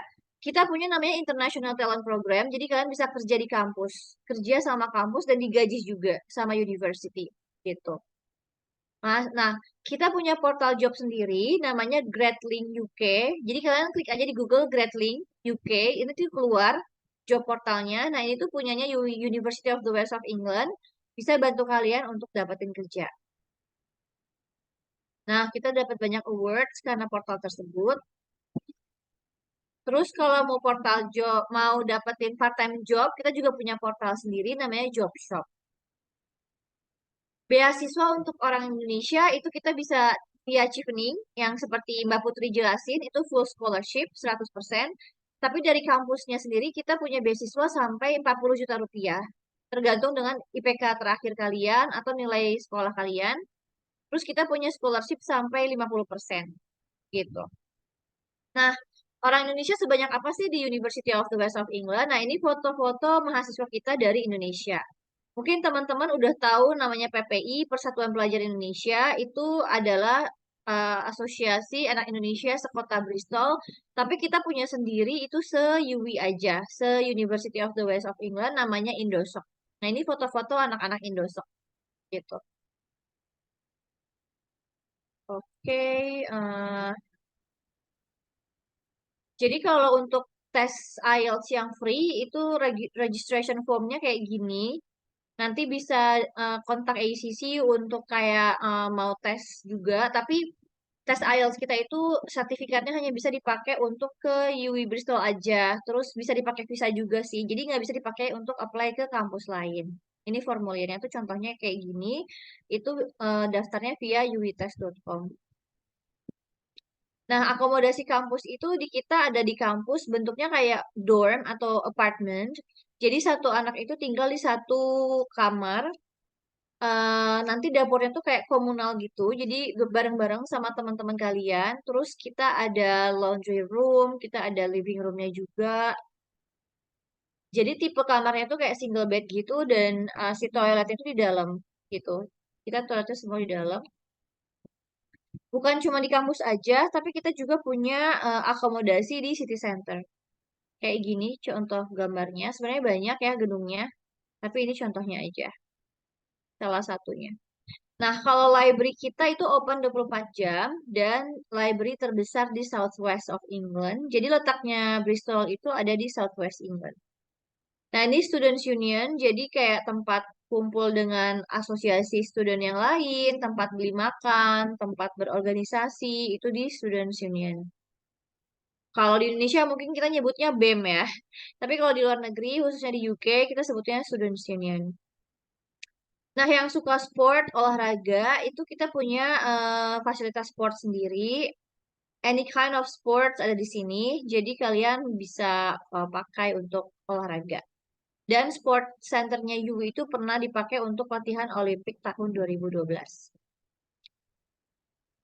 Nah, kemudian nanti kalau kuliah di UWE itu kamu dapat support di peer assisted learning. Jadi kayak dapat support dari senior kalian. Academic Success Center, terus dapat personal tutor juga kalau emang kalian butuh. Nah, Job Shop sama Gradling ini adalah portal job yang kita punya buat bantu kalian dapetin kerja. Terus kita juga ada employers fairs, ada psikolognya juga di health and well-being, ada free English course, terus ada study skill workshop.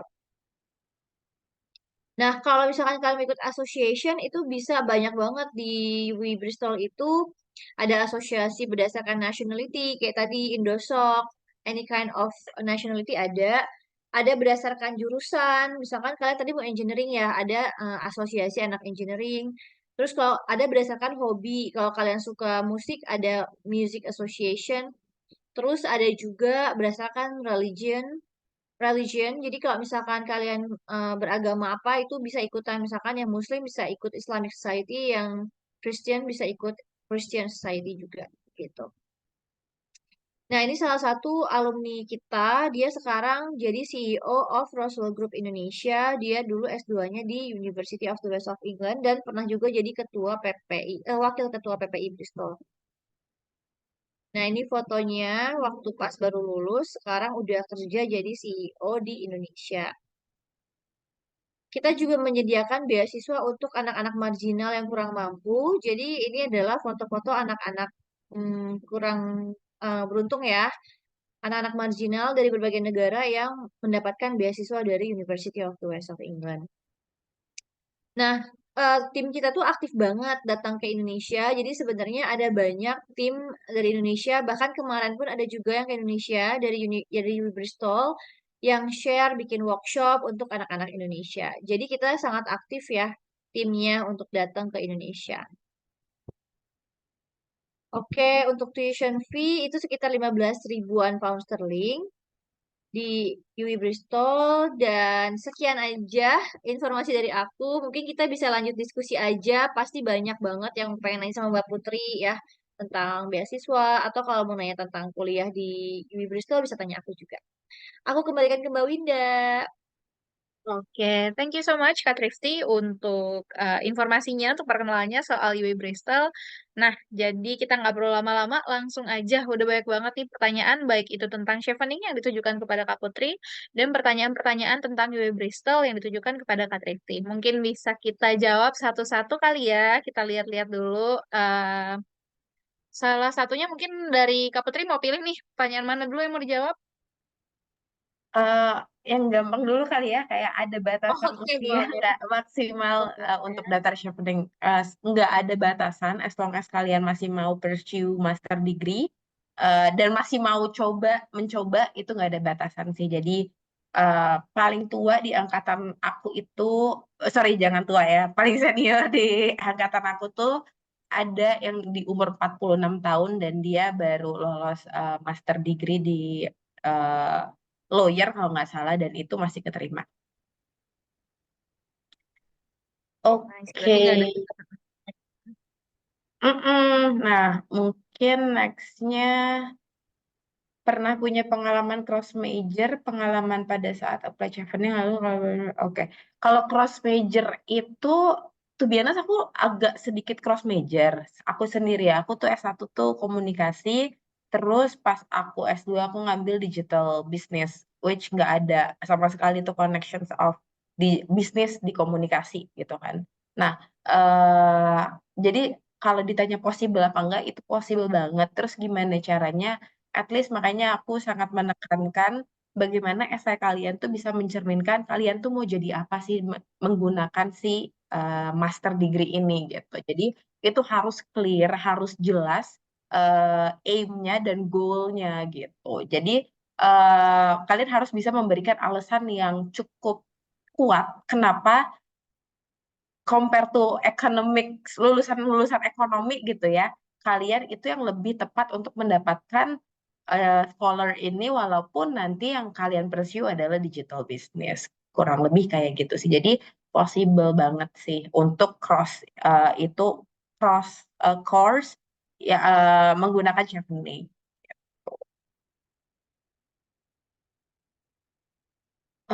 Saya sudah pernah S2 dalam negeri dan jenjang SD 4 setara S1. Apakah bisa ikut Chevening?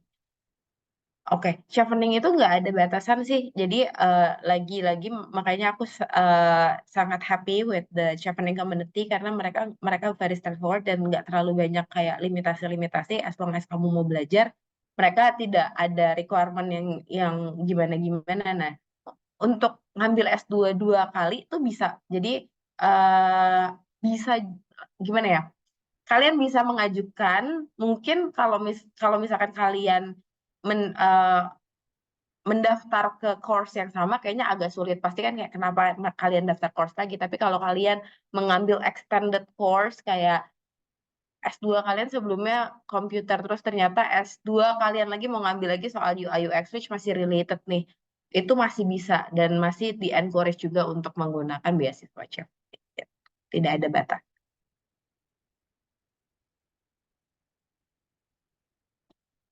Mung- Oke. eh Seperti apa sih yang dicari dari Chevening Scholarship? Lalu adakah hal yang benar-benar membedakan beasiswa ini dan beasiswa lain? Oke.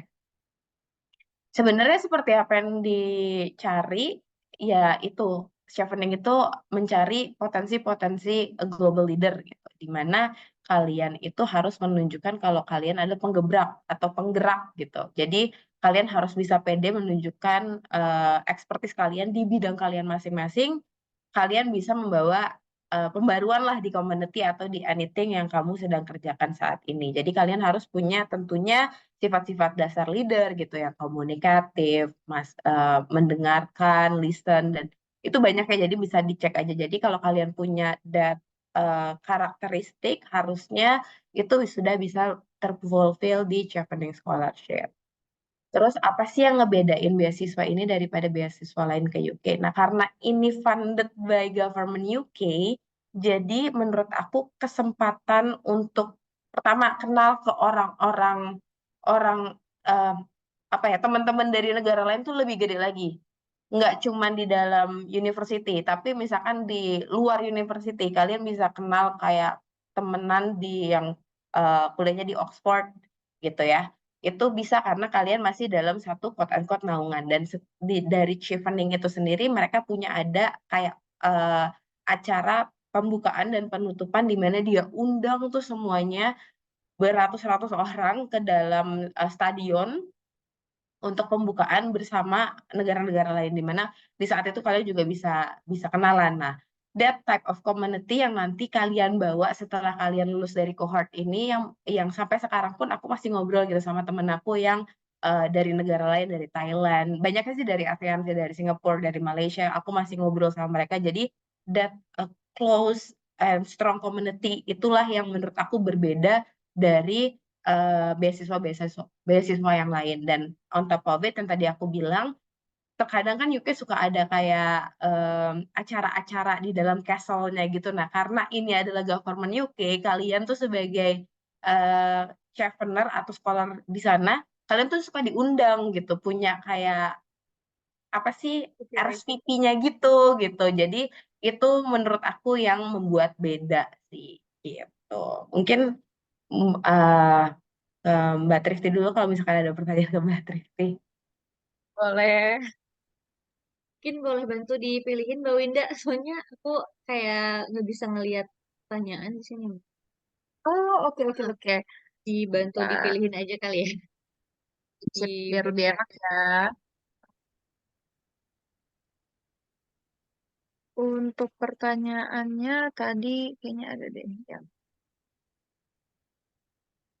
soal gradling nih, ada yang nanyain gradling itu khusus alumni atau gimana ya, Kak? Iya, jadi Gradling itu khusus apa ya, student UWI, alumni juga, karena kan ada pas login itu harus minta student ID ya. Jadi itu untuk anak-anak UWI Bristol sih gitu. Jadi nanti klik aja di Google gradlinguk.com, itu punyanya UWI Bristol. Oke, sip. Berarti tadi kan mungkin pada pengen tahu nih soal gradling, soalnya working opportunities itu ada sesuatu yang dicari sama international student kan, gitu. Itu deh, kalau Terus, pakai Chevening boleh kerja nggak, Putri? Di UK, kayaknya harus langsung pulang ya. Aku harus langsung pulang, betul. Mm-mm. oh iya, Iya. kalau misalnya pakai chevening mungkin memang langsung pulang. Tapi siapa tahu di sini ada yang pengen usaha nih, whatever it takes, pengen deh kuliah di UK atau di UWE Bristol, itu kan bisa dimanfaatin tuh. Gitu. Alright. Terus ini terkait ke UWE Bristol, mungkin mereka banyak pengen tahu soal opsi-opsi jurusannya sih Kak, kayak textile or fashion design, environmental economics, administration public, MBA, linguistics, TESOL, engineering, itu dari jurusan-jurusan yang tadi sebutin, kira-kira ada semua nggak Kak? Jurusannya ada semua kecuali yang visual. Nah, aku nggak tahu nih apakah semuanya di sini mau S2 atau ada yang mau S1. Karena kayak linguistik itu kita adanya S1. Kalau S2-nya nggak ada. Tapi dari semua yang ada tadi sebutin sih, yang nggak ada cuma visual aja sih. Gitu. Oke, sip-sip. Berarti mungkin nanti teman-teman bisa bantu juga ditulisin aja mencari jurusan apa dan jenjang apa. Nanti kalau misalnya memang inquiry-nya nggak sempat terjawab di session ini, bisa di-follow up lagi sama konselor-konselor dari AECC. Seperti itu. Mm-mm. Kalau mau visit websitenya ada di www.uwi.ac.uk. Ya, benar banget. Jadi siapa tahu pengen baca-baca sendiri dulu, tapi siapa tahu juga pengen di-guide lebih lanjut nih mengenai jurusan-jurusannya dan apa sih yang bisa kita harapkan dari situ. Gitu.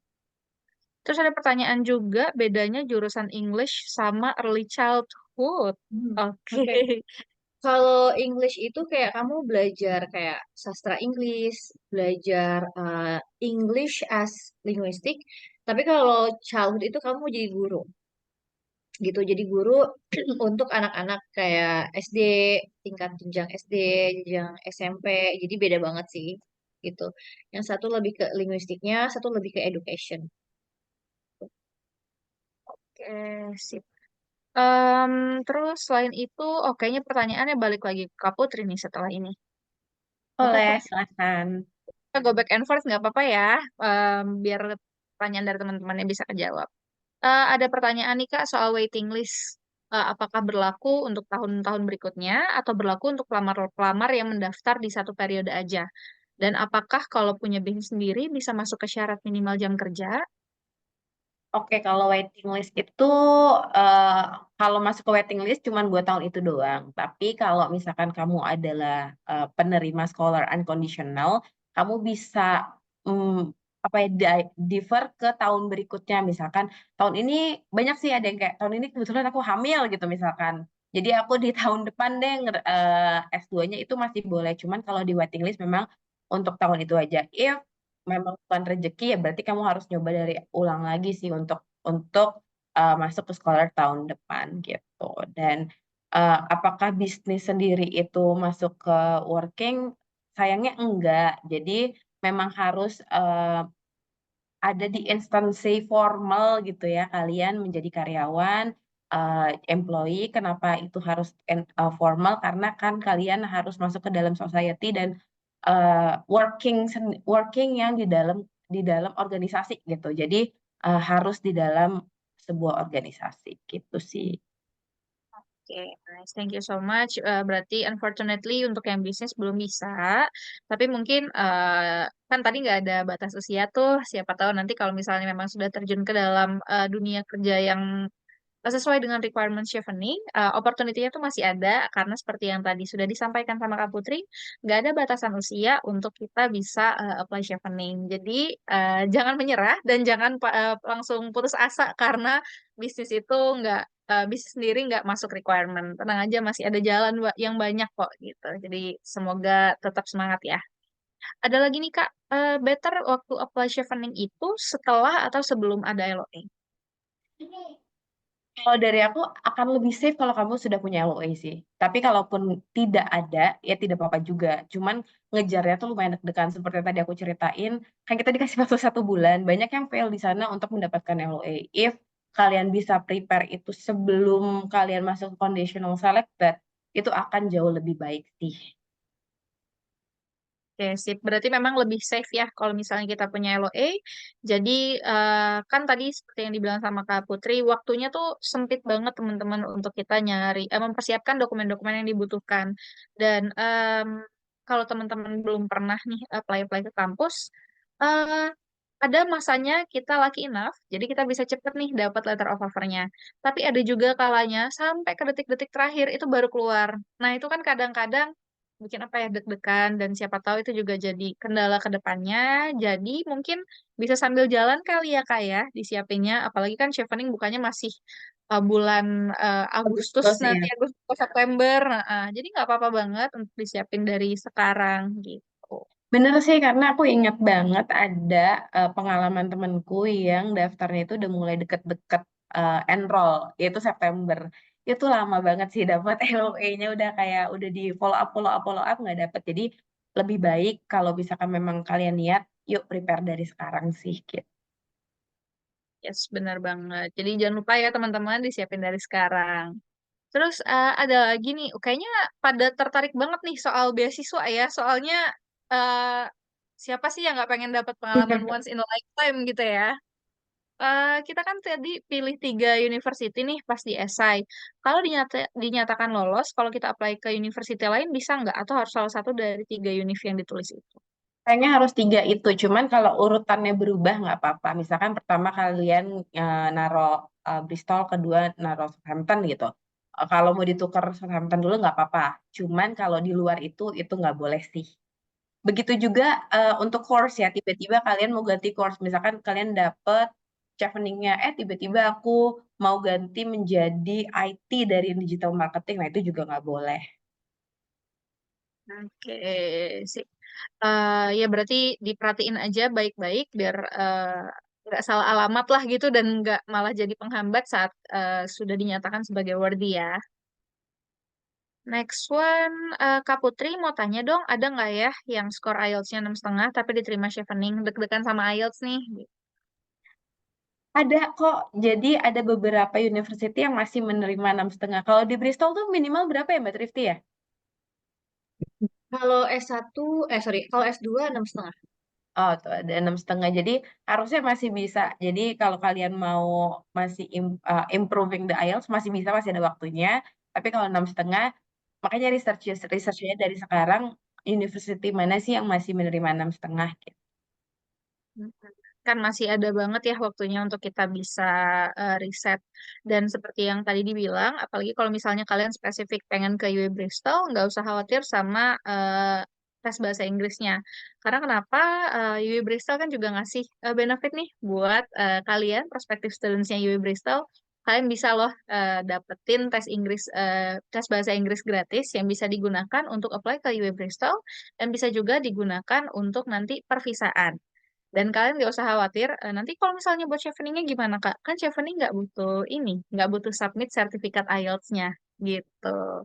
Jadi, secara kampusnya kalian dapat, terus nanti secara visanya kalian juga aman.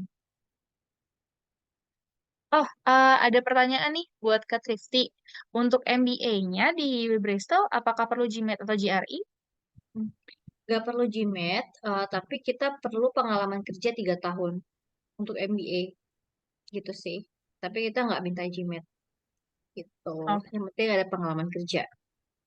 lumayan ya nggak bikin pusing, karena GMAT kan yang paling challenging nih dalam proses mendapatkan MBA ini. Mhm. Alright, kayaknya nih karena kita waktunya sudah mau habis, sayang sekali kita harus berpisah di sini. Thank you so much sekali lagi untuk Kak Putri dan Kak Trifty atas sharing-sharingnya, baik itu tentang UWE Bristol ataupun tentang Chevening. Dan mudah-mudahan pertanyaan-pertanyaannya sudah terjawab. Kalau ada pertanyaan yang belum terjawab, nggak usah khawatir. Setelah ini, kanselor-kanselor AECC akan follow up lebih lanjut mengenai semua yang join di session kita hari ini.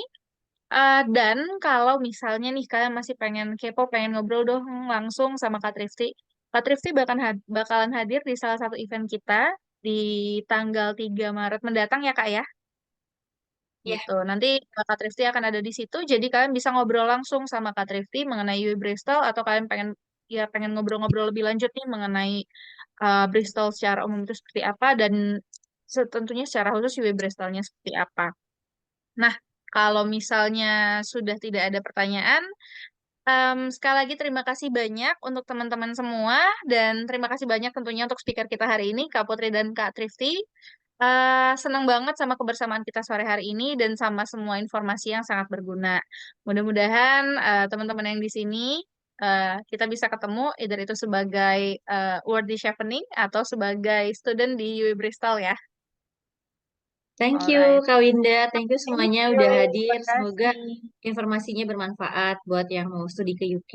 Thank you juga buat Kak Putri udah sharing pengalamannya. Sama-sama, thank you ya semuanya udah dengerin sampai habis. Thank you so much. See you in another Bye. video, guys. Ya, Bye-bye. thank you, bye.